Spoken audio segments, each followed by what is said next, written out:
নমস্কার, নিউজের প্রাইম নিউজে আপনাদের সবাইকে স্বাগত। আমি রয়েছি আপনাদের সাথে মীনাক্ষী। চোখ রাখছি খবরে। ওয়াকফ বোর্ডে নতুন নিয়োগ করা যাবে না বলে রায় জানালো দেশের সর্বোচ্চ আদালত। শুধু তাই নয়, ওয়াকফ নিয়ে সমস্ত তথ্য 7 দিনের মধ্যে জমা দেওয়ার নির্দেশ দিল দেশের সর্বোচ্চ আদালত। ওয়াকফ সংশোধনী আইনের উপর অন্তর্বর্তী স্থগিতাদেশ বৃহস্পতিবারেও দিল না সুপ্রিম কোর্ট। তবে ওয়াকফ সম্পত্তির চরিত্র বদল করা উচিত নয়। ব্যবহারকারীদের ওয়াকফ সম্পত্তি বলে ঘোষিত অথবা নথিভুক্ত ওয়াকফ সম্পত্তির চরিত্র বদল করা উচিত নয়। সমস্ত ওয়াকফ সম্পত্তিকে বর্তমান অবস্থায় রেখে দিতে হবে বলে রায় জানিয়েছে দেশের সর্বোচ্চ আদালত। এই সময়ের মধ্যবর্তীকালে ওয়াকফ বোর্ডে কোনো নতুন নিয়োগ করতে পারবে না সরকার। সেই সঙ্গে কেন্দ্রীয় সরকারকে এই মামলার বিষয়ে সমস্ত তথ্য 7 দিনের মধ্যে জমা দেওয়ার নির্দেশ দিয়েছে সুপ্রিম কোর্ট। আইনে এমন কিছু ইতিবাচক দিক আছে যে কারণে এই আইনের উপর সম্পূর্ণ স্থগিতাদেশ দেওয়া উচিত নয়। তবে বিষয়টি যেহেতু বিচারাধীন রয়েছে, তাই বর্তমান জমির চরিত্র কোনোভাবেই বদল করা যাবে না বলে পর্যবেক্ষণে জানিয়েছে সর্বোচ্চ আদালত। আইনটি আনাই হয়েছে দেশ জুড়ে। লক্ষ লক্ষ এরকম সম্পত্তি রয়েছে। গ্রামের পর গ্রাম অগুন্তি প্লটকে ওয়াকফ হিসেবে ঘোষণা করা হয়েছে এরকম অভিযোগ পাওয়ার পর বলে সর্বোচ্চ আদালতকে জানিয়েছে কেন্দ্রীয় সরকার। আদালতকে চটজলদি অন্তর্বর্তী স্থগিতাদেশ না দিতে আবেদন রাখেন সরকার পক্ষের আইনজীবী। এরপরেই সরকারকে 7 দিনের সময়সীমা বেঁধে দিয়েছে দেশের সর্বোচ্চ আদালত। Bureau report, news now. ওয়াকফ সংশোধনী আইন নিয়ে শেষ পর্যন্ত সচেতনতা কর্মসূচি শুরু করল ত্রিপুরা প্রদেশ বিজেপি। মুখ্যমন্ত্রী ডাক্তার মানিক সাহার নেতৃত্বে ওয়াকফ সংশোধনী জনজাগরণ অভিযান শুরু হল বৃহস্পতিবার থেকে। ওয়াকফ সংশোধনী আইন নিয়ে মুসলিম সমাজে সচেতনতা আনার লক্ষ্যে গোটা দেশ জুড়ে ওয়াকফ সংশোধনী জনজাগরণ অভিযান শুরু করে ভারতীয় জনতা পার্টি। এরই অংশ হিসেবে বৃহস্পতিবার রবীন্দ্র শতবার্ষিকী ভবনে আয়োজিত হয় ওয়াকফ সংশোধনী জনজাগরণ অভিযানের রাজ্যভিত্তিক কর্মশালা। এদিনের কর্মশালায় উপস্থিত ছিলেন মুখ্যমন্ত্রী ডক্টর মানিক সাহা। 1995 সালে তৈরি ওয়াকফ আইনের দুর্বলতার দরুন মারাত্মকভাবে ক্ষতিগ্রস্ত হয়েছে পিছিয়ে পড়া জনগোষ্ঠীর গরিব মুসলমানরা বলে এদিন জানিয়েছেন মুখ্যমন্ত্রী ডক্টর মানিক সাহা। এবার কতিপয় নেতা কর্তৃক ওয়াকফ সম্পত্তির অপব্যবহার 40 নং ধারার অপব্যবহার করে বিভিন্ন জায়গা জবরদখল সহ আরো অসংখ্য দুর্নীতির অভিযোগের নিষ্পত্তি করার লক্ষ্যে পাশ হয় ওয়াকফ সংশোধনী 2025 বলে উল্লেখ করেন মুখ্যমন্ত্রী। তৃণমূল কংগ্রেস এবং সর্বভারতীয় কংগ্রেস দেশের ভোট ব্যাংক পলিসির উপর বিশ্বাসী। তারা কখনো দেশের কৃষ্টি সংস্কৃতি পরম্পরার উপর বিশ্বাসী নয়। ওয়াকফ সংশোধনী আইন গরিব মুসলমানদের সুবিধার জন্য করা হয়েছে বলে জনজাগরণ অভিযানে উল্লেখ করেন মুখ্যমন্ত্রী ডক্টর মানিক সাহা। সংসদের উভয় কক্ষে সুস্থ ও ব্যাপক আলোচনার পর প্রধানমন্ত্রী নরেন্দ্র মোদীর নেতৃত্বে কেন্দ্রীয় সরকার কর্তৃক আনা ওয়াকফ সংশোধন বিল এবং মুসলিম ওয়াকফ রোহিতকরণ বিল পাশ হওয়া একটি ঐতিহাসিক দিক বলে এদিন জানিয়েছেন মুখ্যমন্ত্রী ডক্টর মানিক সাহা। এটি বিশেষ করে তাদের সাহায্য করবে যারা দীর্ঘদিন ধরে প্রান্তিক অবস্থানে রয়েছেন, যার ফলে তাদের উভয়ই বঞ্চিত করা হচ্ছে মতামত এবং সুযোগ থেকে। এটি বিশেষ করে মুসলিম নারী, দরিদ্র মুসলিম এবং পাশমান্ডা মুসলিমদের স্বার্থ রক্ষা করবে এবং তাদের উপকার করবে। সংসদে পাশ হওয়া আইনটি স্বচ্ছতা বৃদ্ধি করবে এবং জনগণের অধিকারও সুরক্ষিত করবে বলে এদিন জানিয়েছেন মুখ্যমন্ত্রী ডক্টর মানিক সাহা। ওয়াকফ জনজাগরণ অভিযান রাজ্যব্যাপী অনুষ্ঠিত হবে, যেখানে আমন্ত্রিতদের মধ্যে থাকবেন মুসলিম ও অন্যান্য সম্প্রদায়ের ধর্মযাজক, চিকিৎসক, শিল্পী, আইনজীবী, শিক্ষাবিদ, মহিলা কর্মী, মিডিয়া ব্যক্তিত্ব এবং সোশ্যাল মিডিয়ার প্রভাবশালী ব্যক্তিরা। ব্যুরো রিপোর্ট, নিউজ নাও। প্রধানমন্ত্রী পোষণ শক্তি নির্মাণ যোজনা প্রকল্পের বাস্তবায়নে বুধবারে 2 দিনের বিলোনিয়া সফরে এসেছিলেন কেন্দ্রীয় প্রতিমন্ত্রী BL ভার্মা। কেন্দ্রীয় সরকারের খাদ্য, জনসংভরণ, সামাজিক ন্যায় বিচার ও ক্ষমতায়ন মন্ত্রণালয়ের প্রতিমন্ত্রী। তিনি বৃহস্পতিবার দ্বিতীয় দিনের সফরসূচিতে ভারতচন্দ্রনগর ব্লকের নূতন নগর অঙ্গনওয়াড়ি সেন্টার পরিদর্শন করেন BL ভার্মা। সেখানে তিনি পোষণ কিট তুলে দেন সন্তান সম্ভবা মা এবং শিশুদের হাতে। প্রধানমন্ত্রী পোষণ শক্তি নির্মাণ যোজনা হল ভারত সরকারের একটি ফ্ল্যাগশিপ উদ্যোগ, যার লক্ষ্য অপুষ্টি মোকাবেলা করা। জনসংখ্যার সামগ্রিক স্বাস্থ্য ও মঙ্গল বাড়ানোর লক্ষ্যেই সন্তান সম্ভবা মহিলাদের পাশাপাশি শিশুদের উপর সবচেয়ে বেশি গুরুত্ব দেওয়া হয়েছে এই প্রকল্পে। वाली माताएं हैं, जो हमारी गर्भवती हमारी बहनें हैं, आज उनके लिए पोषण की किट भी मैंने देने का काम किया है।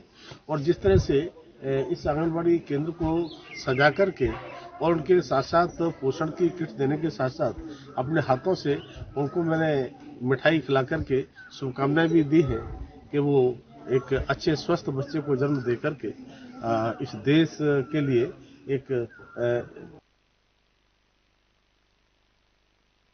মহিলাদের নিরাপত্তা এবং মর্যাদা রক্ষার ক্ষেত্রে কোনো ধরনের আপোষ করবে না বর্তমান রাজ্য সরকার বলে জানিয়েছেন মুখ্যমন্ত্রী ডাক্তার মানিক সাহা।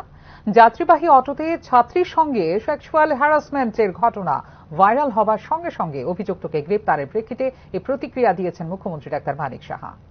মহিলাদের নিরাপত্তা এবং মর্যাদাকে অগ্রাধিকার দিচ্ছে রাজ্য সরকার। এক্ষেত্রে আইন ভঙ্গকারীদের জন্য রয়েছে জিরো টলারেন্স নীতি। আগরতলায় যাত্রীবাহী অটোতে ছাত্রীর সঙ্গে সেক্সুয়াল হ্যারাসমেন্টের সোশ্যাল মিডিয়ায় ভাইরাল ঘটনার প্রতিক্রিয়ায় এরকমটাই জানালেন মুখ্যমন্ত্রী ডক্টর মানিক সাহা। উল্লেখ করা যেতে পারে, জিবি বাজার থেকে ত্রিপুরা কেন্দ্রীয় বিশ্ববিদ্যালয়ে যাবার সময় যাত্রীবাহী অটোতে সেক্সুয়াল হ্যারাসমেন্টের শিকার হন একজন ছাত্রী। পুরো ঘটনা ভিডিও রেকর্ডিং করে নিজের সামাজিক মাধ্যমে ছড়িয়ে দিয়েছিলেন ওই ছাত্রী। ভিডিও ভাইরাল হতে দায়ের করা হয় মামলা। প্রেক্ষিতে গ্রেপ্তার করা হয় সংশ্লিষ্ট অভিযুক্তকে। সোশ্যাল মিডিয়ার এই ঘটনাকে অত্যন্ত গুরুত্ব সহকারে সম্বোধন করে পুলিশ কর্মকর্তাদের দ্রুত ব্যবস্থা নিতে নির্দেশ দেওয়া হয়েছে বলে বৃহস্পতিবার জানিয়েছেন মুখ্যমন্ত্রী ডক্টর মানিক সাহা। এক্ষেত্রে অপরাধীকে আইনের আওতায় আনার নির্দেশ দেওয়া হয়েছে বলেও জানিয়েছেন মুখ্যমন্ত্রী ডক্টর মানিক সাহা। অভিযুক্তকে ইতিমধ্যে গ্রেপ্তার করেছে পুলিশ। আমাদের সরকার আমাদের কন্যা এবং মায়েদের নিরাপত্তা এবং মর্যাদাকে অগ্রাধিকার দেয়। শুধু তাই নয়, আইন ভঙ্গকারীদের জন্য জিরো টলারেন্স নিশ্চিত করেছে বর্তমান রাজ্য সরকার বলেও প্রতিক্রিয়ায় জানিয়েছেন মুখ্যমন্ত্রী ডক্টর মানিক সাহা। এদিকে অভিযুক্ত মানসিকভাবে বিকারগ্রস্ত বলে জানিয়েছে পুলিশ। ব্যুরো রিপোর্ট, নিউজ নাও। নিরীহ উপজাতিদেরকে ঠকিয়ে বিজেপির সঙ্গে সরকারে রয়েছে তীব্রমথা বলে অভিযোগ করল ত্রিপুরা প্রদেশ কংগ্রেস। এক্ষেত্রে ককবরক এবং ভিলেজ কমিটি নির্বাচন নিয়ে মথার দ্বিচারিতার তীব্র সমালোচনা করেছেন ত্রিপুরা প্রদেশ কংগ্রেস। ককবরক নিয়ে গত ৩রা মার্চ সরকারের সাব কমিটির মিটিং এ অফিসিয়াল লিপির উল্লেখ থাকলেও বাস্তবে ককবরকের নেই কোনো অফিসিয়াল লিপির অস্তিত্ব। বিষয়টিকে নিয়ে প্রশ্ন তুলে ককবরকে রোমান লিপির দাবিতে লোক দেখানো আন্দোলন করছে তীব্রমথা বলে অভিযোগ করল ত্রিপুরা প্রদেশ কংগ্রেস। সড়ক অবরোধ করে সাধারণ মানুষের অসুবিধা সৃষ্টি করলেও এই ক্ষেত্রে সরকার থেকে কেন বেরিয়ে আসছে না তীব্রমথা তা নিয়ে প্রশ্ন তোলে ত্রিপুরা প্রদেশ কংগ্রেস। এইভাবে দিনের পর দিন নিরীহ উপজাতিদের ঠকানো হচ্ছে বলেও অভিযোগ করে ত্রিপুরা প্রদেশ কংগ্রেস। আগের দিন বসে একসঙ্গে মিটিং করবে, চা খাবে, তারপরের দিন রাস্তা রোকো করে সারা রাজ্য জুড়ে, তারপর মুখ্যমন্ত্রীর কাছে দেখা করবে। মুখ্যমন্ত্রী কি আশ্বস্ত করেছে আমরা আমাদের জানা নেই। আন্দোলন প্রত্যাহৃত হল আর আমরা দেখছি কাগজের পত্রে মাইনুটসের মধ্যে আরেক রকম কথা। আমার দাবি থাকবে, if at all Tripura Mata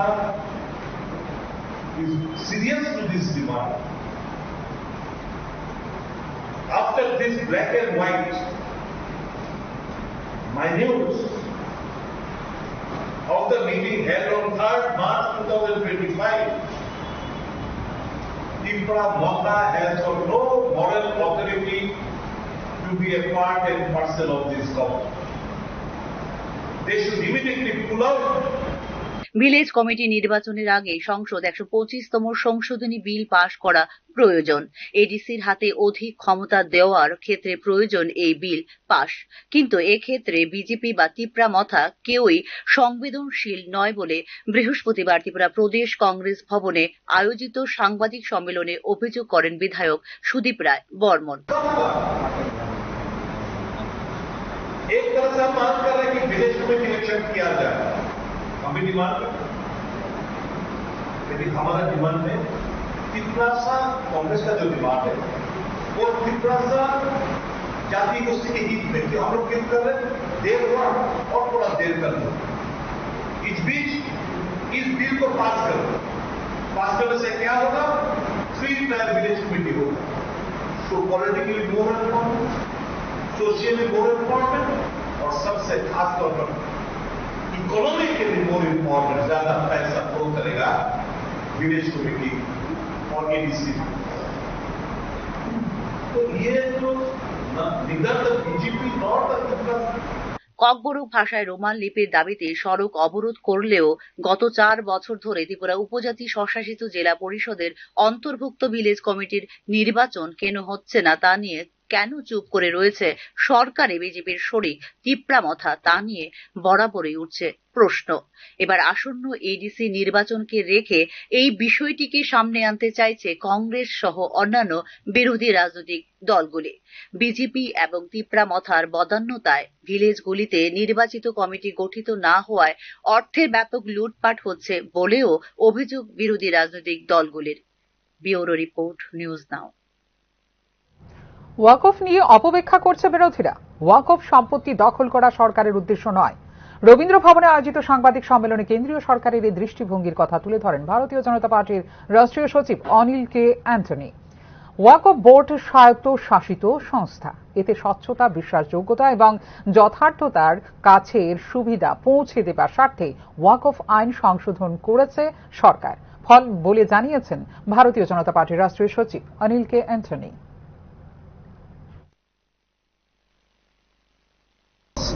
There is a lot of misconception that is spread by our opposition, and that is the government of India is trying to take over Waqf properties. No, this is never the intention. The Honorable Home Minister himself in the floor of the Parliament had very clearly mentioned there is a difference between Waqf and Waqf Board.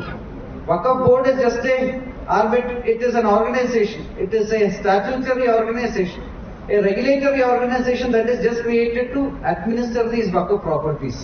The government of India is not doing anything with any of these Waqf properties. They are including religious sites. The government of India is not doing anything there.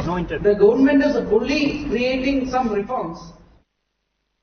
ত্রিপুরার ফুলটংশে গ্রামে এবার সড়ক নির্মাণ নিয়ে অবাঞ্ছিতভাবে হস্তক্ষেপ করল মিজোরাম সরকার।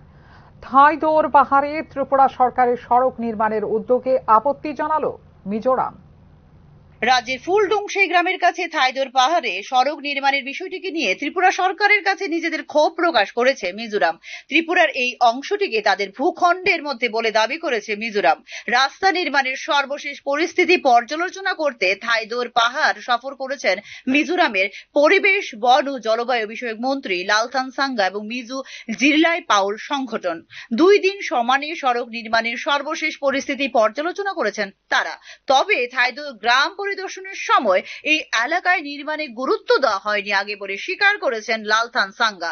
শুধু তাই নয়, এই গ্রামটিকে পর্যাপ্ত গুরুত্ব দেয়নি মিজোরাম সরকার বলেও স্বীকার করে নিয়েছেন মিজোরাম মন্ত্রিসভার এই সদস্য। ত্রিপুরা সরকার এই ক্ষেত্রে দখলদারি করছে বলে মন্তব্য করে মিজোরামের মুখ্যমন্ত্রী লাল দুমুহার নেতৃত্বে জোরাম পিপলস মুভমেন্ট সরকার বিষয়টিকে সক্রিয়ভাবে মোকাবেলা করবে বলে দাবি করেন Lalthan Sanga. Bengal eastern frontier regulation 1873 এর অধীনে 1933 সালের বিজ্ঞপ্তি অনুসারে এই অঞ্চলটি মিজোরামের অন্তর্গত বলে দাবি করেন সভাপতি এইচ লালথিয়াং লিমার নেতৃত্বে এমজেডপি প্রতিনিধি দল। উল্লেখ করা যেতে পারে থাইদোর পাহাড় এবং এর গ্রাম জম্পুই পাহাড়ের ফুলডুংশে গ্রামের অংশবিশেষ বলে বরাবরই দাবি করে আসছে ত্রিপুরা সরকার। সরকারি তথ্য অনুসারেও ফুলডুংশে ত্রিপুরা রাজ্যেরই একটি অংশ। যদিও এটি মিজোরামের পূর্ব দিকে অবস্থিত, তারপরেও ঐতিহ্যগতভাবে ফুলডুংশে গ্রামটিকে গণ্য করা হয় ত্রিপুরা রাজ্যের অংশ হিসেবেই। এই গ্রামটি নিয়ে মিজোরাম এবং ত্রিপুরার মধ্যে একটি সীমান্ত বিরোধ রয়েছে। মিজোরাম সরকার দাবি করে যে ফুলডুংশি তাদের রাজ্যে অবস্থিত, কিন্তু ঐতিহ্যগতভাবে এবং প্রশাসনিকভাবে এই গ্রামটিকে বিবেচনা করা হয় ত্রিপুরা রাজ্যের অংশ হিসেবে। এই বিতর্কের কারণে ফুলডুংশি গ্রামে মন্দির নির্মাণের জন্য ত্রিপুরা সরকারের কাছে আগেও আপত্তি জানিয়ে পরিস্থিতি জটিল করার চেষ্টা করেছিল মিজোরাম সরকার। Bureau report, news now. Gandacherra মহকুমার সাপ্তাহিক হাট বাজার চলাকালীন সময়ে গন্ডাতুইছা আমবাসা প্রধান সড়ক অবরোধ করে ভগীরথ এডিসি ভিলেজের গ্রামবাসীরা। রেগা প্রকল্পের আওতায় কাজ করার পরেও গত 6 মাস ধরে 20 দিনের মজুরি পাচ্ছে না তারা। বারবার প্রশাসনের দ্বারে ঘুরেও কোনো সুরাহা হয়নি বলে জানান তারা। বৈশ উৎসবের আগে বকেয়া মজুরি দেওয়ার আশ্বাস দেওয়া হলেও আজ পর্যন্ত সেই মজুরি দেয়নি প্রশাসনের। ফলে উৎসবের সময় হাতে টাকা না থাকায় চরম অসুবিধার সম্মুখীন হতে হয়েছে বলে জানিয়েছেন সংশ্লিষ্ট গ্রামবাসীরা। চিকিৎসার অভাবে গ্রামের এই 2 জন বাসিন্দার মৃত্যু হয়েছে বলেও অভিযোগ করেন তারা।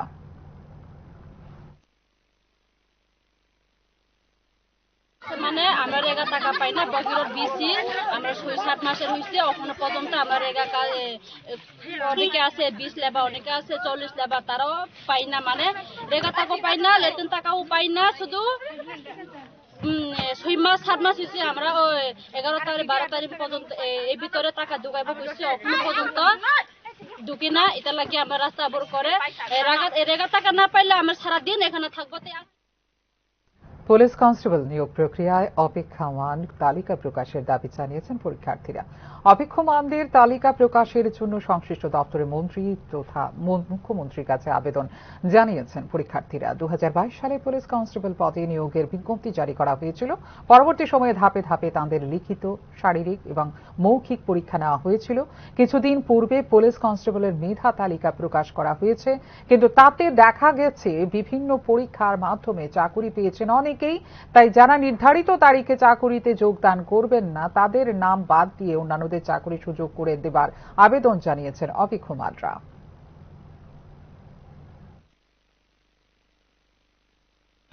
একটাই, মানে আমরা অনেকদিন দীর্ঘ 2022-এ আমরা ফিজিক্যাল ক্লিয়ার করেছিলাম, তারপর আমাদের রিটেন হয়, তারপর আমাদের ভাইভা হয়। তো সবকিছু ক্লিয়ার করার পর আমাদের মেরিট লিস্টটা বেরিয়েছিল এপ্রিল মাসের 3 তারিখে। তো এটা অনেক লেট হয়ে গেছে, প্লাস আমরা এখানে যে ক্যান্ডিডেটগুলি আছি সবার ওভারহেজ হয়ে গেছে আর কি। তো আমরা এটাই চাই, মাননীয় মুখ্যমন্ত্রীর কাছে একটাই দাবি চাই যে আমাদের একটু ওয়েটিং লিস্টটা যাতে দেওয়া হয়।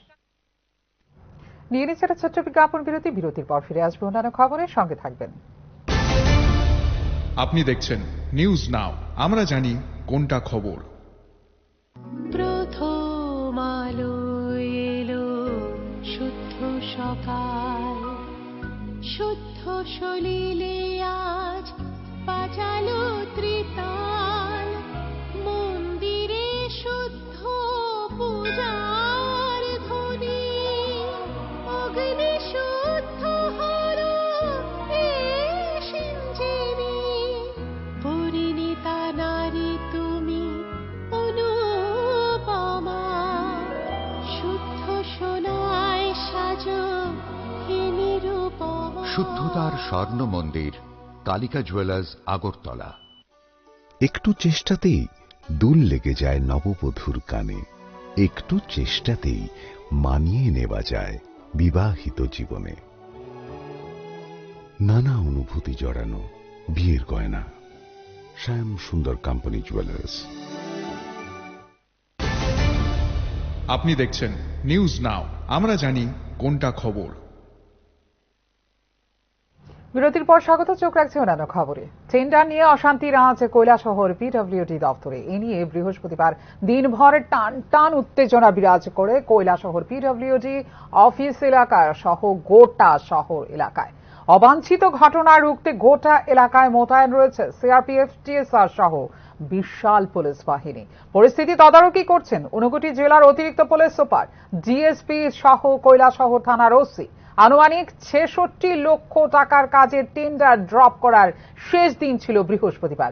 শেষ দিনে টেন্ডার ড্রপ করা নিয়ে দুই ঠিকাদার গোষ্ঠীর মধ্যে অবাঞ্ছিত ঘটনা ঘটার সম্ভাবনা রয়েছে বলে খবর পায় পুলিশ। বিগত দিনে টেন্ডার প্রক্রিয়াকে কেন্দ্র করে অগ্নিগর্ভ হয়ে উঠেছিল জল সম্পদ বিকাশ দপ্তরের জেলা কার্যালয় প্রাঙ্গণ। সেই অভিজ্ঞতার কারণে এবার অতিমাত্রায় সতর্ক হয়ে ওঠে প্রশাসন। আমাদের কাছে এখানেই একটা ইনপুট এসেছিল যে টেন্ডার নিয়ে একটা প্রবলেম হতে পারে, তো ওটার জন্য আমরা যাতে কোনো রকমের অশান্তি না হয়, কোনো বিশৃঙ্খলা না হয়, এটার জন্য আমরা এখানে আছি। এখন পর্যন্ত কোনো ধরনের অপ্রীতিকর ঘটনা, এমন কিছু অপ্রীতিকর ঘটনা ঘটেনি। নিজের 3 মাসের শিশু কন্যাকে মারধর এবং বিক্রির অভিযোগে গ্রেপ্তার হল পিতা। ঘটনা খয়েরপুরের দাসপাড়া এলাকায়। 3 মাসের কন্যা সন্তানকে মারধর সহ বিক্রি করার গুরুতর অভিযোগ উঠেছিল বাবার বিরুদ্ধে। ঘটনার সংবাদ প্রচারিত হয়েছিল বিভিন্ন সংবাদ মাধ্যমেও, আর সেই সংবাদের জেরে নড়েচড়ে বসেছে প্রশাসন। বৃহস্পতিবার দুপুরে নিজ বাড়ি থেকে অভিযুক্ত ব্যক্তিকে গ্রেপ্তার করে পুলিশ। খয়েরপুর দাসপাড়া এলাকার প্রাণ গোপাল ঘোষের ছেলে গৌতম ঘোষ বিয়ে করেছিল গত 1 বছর আগে। গত 3.5 মাস আগে এক ফুটফুটে কন্যা সন্তানের জন্ম হয় তাদের ঘরে। কন্যা সন্তান জন্ম হওয়ায় ক্ষুব্ধ হয়ে ওঠে গৌতম ঘোষ। বারবার তার স্ত্রীকে কন্যা সন্তানটিকে বিক্রি করার প্রস্তাব দেয়। তাতে তার স্ত্রী রাজি না হওয়ায় 3.5 মাসের এক ছোট্ট কন্যা সন্তানটিকে মারধর করে গৌতম ঘোষ। পরে সন্তানের প্রাণ বাঁচাতে গত 1 বৈশাখের দিন বাড়ি থেকে বের হয়ে যায় তার স্ত্রী। পরবর্তী সময়ে একটি সামাজিক সংস্থার চোখে পড়ে এই মহিলা সহ তার কন্যা সন্তানটিকে। ওই মহিলা সহ তার ছোট্ট কন্যা সন্তানকে আশ্রয় দেওয়া হয় সামাজিক সংস্থার পক্ষ থেকে। পরবর্তী সময়ে বুদ্ধনগর থানায় ঘটনাটি জানায় সামাজিক সংস্থার কর্মীরা। বৃহস্পতিবার সকালে ওই সামাজিক সংস্থার সহযোগিতায় খয়েরপুরের নিজ বাড়ি থেকে গৌতম ঘোষকে গ্রেপ্তার করে থানায় নিয়ে আসে পুলিশ।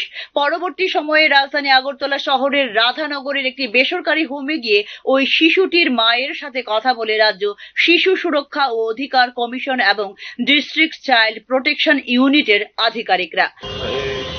সামাজিক সংস্থার ওয়ান স্টপ, তাদের প্রাইভেট ওয়ান স্টপ সেন্টারে নিয়ে আসে।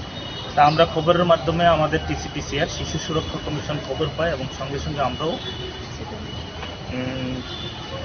চাইল্ড হেল্প লাইনের ডিসিপিউ স্টাফ নিয়ে আমরাও আজকে ভিজিট করতে আসি। ওনার সাথে কথা বলি। ওনার হাজব্যান্ড একজন নেশাখোর এবং মেয়ে বাচ্চা কেন হয়েছে তা নিয়ে তার স্ত্রীর সাথে মারধর। সেই কারণে ওই দিন বাচ্চাকে নিয়ে তার প্রাণ বাঁচানোর জন্য স্ত্রী ঘর থেকে বেরিয়ে যায়। তো এখন বাচ্চাটা সুস্থ আছে। কন্যা সন্তানকে বোঝা মনে করার অভিশাপ আজও বহন করে আসছে আমাদের সমাজ। শুধুমাত্র আইন করে এই অভিশাপ থেকে মুক্তি পাওয়া সম্ভব নয় বলে মনে করেন সমাজতত্ত্ববিদরা। এক্ষেত্রে প্রয়োজন ব্যাপক জন সচেতনতা। ব্যুরো রিপোর্ট, নিউজ নাও। আগামী 24 ঘন্টায় গোটা রাজ্যে ব্যাপক ঝড় বৃষ্টির সম্ভাবনা রয়েছে বলে জানিয়েছে আবহাওয়া দপ্তর। এক্ষেত্রে পশ্চিম ত্রিপুরা জেলা এবং সিপাহীজলা জেলায় জারি করা হয়েছে কমলা সতর্কতা। আগামী 24 ঘন্টায় পশ্চিম এবং সিপাহীজলা জেলায় কমলা সতর্কতা এবং বজ্র বিদ্যুৎ ও ভারী বৃষ্টিপাতের সতর্কতা জারি করেছে আবহাওয়া দপ্তর। তেমনি আগামী 24 ঘন্টায় হলুদ সতর্কতা জারি করা হয়েছে রাজ্যের সব জেলায়। আবহাওয়া দপ্তরের রিপোর্ট অনুযায়ী বৃহস্পতিবার দুপুর পর্যন্ত সর্বাধিক 0.63.0 মিলিমিটার বৃষ্টিপাত সিপাহীজলা জেলায় এবং সর্বনিম্ন 0.001 মিলিমিটার বৃষ্টিপাত রেকর্ড করা হয়েছে গন্ডাছড়ায়। মৌসুম বিভাগ জানিয়েছে আগরতলায় বৃষ্টিপাত রেকর্ড করা হয়েছে 0.28.8 মিলিমিটার। তেমনি পশ্চিম ত্রিপুরা জেলার এডি নগরে 0.34.0 mm, লিম্বুছড়ায় 0.22.7 mm, বোজ্জং নগরে 0.34.5 mm, ডিএম অফিস এলাকায় 0.21.0 mm, জিরানিয়ায় 0.45.5 mm, খুমলুঙ্গে 0.51.0 mm বৃষ্টিপাত রেকর্ড করা হয়েছে বলে জানিয়েছে আবহাওয়া দপ্তর। তেমনি সিপাহীজলা জেলার বিশালগড়ে 0.16.0 mm, বিশ্রামগঞ্জে 0.02.0 mm, গজারিয়ায় 8.4 mm এবং সোনামুড়ার মোহনভোগে 0.1.6 mm বৃষ্টিপাত রেকর্ড করা হয়েছে। খোয়াই জেলায় 0.23.0 mm এবং তেলিয়ামুড়ায় 0.57.0 mm বৃষ্টিপাত রেকর্ড করা হয়েছে। তাছাড়া উত্তর ত্রিপুরা জেলার পানিসাগরে 0.49.0 mm, কাঞ্চনপুরে 0.53.9 mm, কদমতলায় 0.12.5 mm এবং নতুন বাজারে 0.03.0 mm বৃষ্টিপাত রেকর্ড করা হয়েছে। তেমনি ঊনকোটি জেলার কুমারঘাটে 0.33.6 mm এবং কৈলাসহরে 0.04.0 mm বৃষ্টিপাত রেকর্ড করা হয়েছে। ধলাই জেলার গন্ডাছড়ায় 0.1.0 mm এবং কমলপুরে রেকর্ড করা হয়েছে 0.16.0 mm বৃষ্টিপাত বলে জানিয়েছে আবহাওয়া দপ্তর। ব্যুরো রিপোর্ট, নিউজ নাও। এখনকার মতো এই মুহূর্তে সংবাদ এই পর্যন্ত। আপডেটস দেখার জন্য অবশ্যই নজর রাখতে হবে নিউজ নাওয়ের পর্দায়। নমস্কার, শুভরাত্রি।